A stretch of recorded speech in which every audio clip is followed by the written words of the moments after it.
د طاقت لپاره ګولۍ خوړل یعنی مردانه طاقت لپاره یو داسې شی استعمالول یا خوړل دا کچیر یو څوک کمزوری وي او ګولۍ وخوري یا داسې یو شی استعمال کړي د خپلې ښځې لپاره بیا جایز ده. او کچیر دی کمزوری نه و د شوق لپاره یې خوړل چې طاقت مې نور هم زیات سي او نور هم طاقتور سم بیا دا صحت ته تاوان کوي. هر هغه شی چې صحت ته تاوان کوي هغه جایز نه ده. طبیب وایي کم هغه شی چې انسان خپل طاقت لري بیا هم د طاقت لپاره ګولۍ وخوري یا یو بل شی استعمالي طاقت لپاره نو دا سړي ته تاوان کوي نقصان کوي نو هر هغه شی چې هغه صحت ته تاوان کوي هغه جایز نه ده.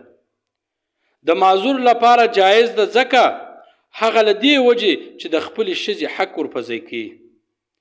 او طاقت لرونکي لپاره جایز نه ده ځکه دا ګولۍ صحت ته تاوان رسوي. هر هغه شی چې صحت ته تاوان رسوي هغه ناروا ده او کمزوري سړی خو مجبوره وي هغه ته جایز ده.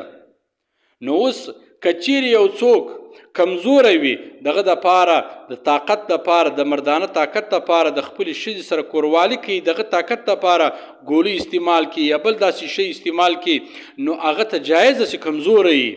ولې د خپلې ښځې حق نشي ورپځی کولی هغه ته جایز ده.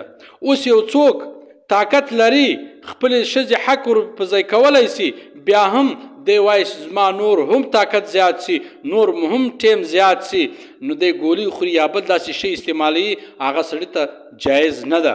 ولې نه ده جایز ځکه دغه شی چې طاقتور سړی استعمالوي طاقت لري دغه ګولۍ استعمالوي یا بل شی استعمالوي لپاره د طاقت نو هغه صحت ته تاوان رسوي. هر هغه شی چې صحت ته تاوان رسوي هغه جایز نه ده هغه ناروا ده.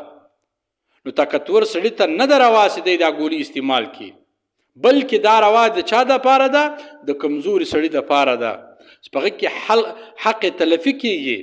نو حق تلفي اندیشه ده په هغه کې نو ځکه هغه ته جایز ده طاقتور ته جایز نه ده.